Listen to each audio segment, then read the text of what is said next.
Le pape appelle l'Église en Turquie à cultiver une attitude spirituelle d'espérance. Le deuxième jour de son voyage apostolique en Turquie, le Léon XIV s'est adressé aux évêques, prêtres, diacres, consacrés et agents pastoraux du pays réunis dans la cathédrale du Saint-Esprit pour les inviter à entretenir une espérance confiante, enracinée dans la foi et l'union avec Dieu.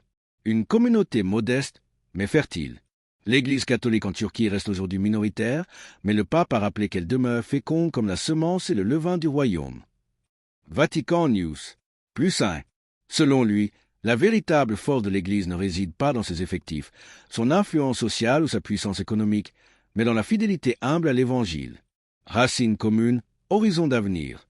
Le pape a retracé l'histoire profonde du christianisme en Turquie depuis l'appel d'Abraham, en passant par les premières communautés chrétiennes d'Antioche ou d'Éphèse, jusqu'à la diffusion de la foi par les apôtres et les pères de l'Église. Vatican News. Il a encouragé à considérer ce passé non comme un simple héritage historique, mais comme une semence vivante à cultiver avec foi et vigilance.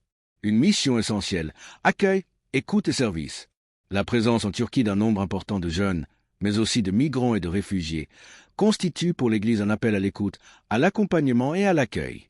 Vatican News. Le pape a encouragé les communautés chrétiennes à s'investir politiquement, non dans le sens partisan, mais spirituellement, en incarnant l'amour, la solidarité, le respect, le dialogue écuménique et interreligieux. Redécouvrir l'essentiel de la foi.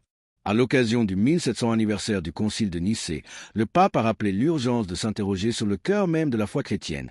Qui est Jésus pour nous? Et de redécouvrir, dans le Christ, le visage de Dieu le Père.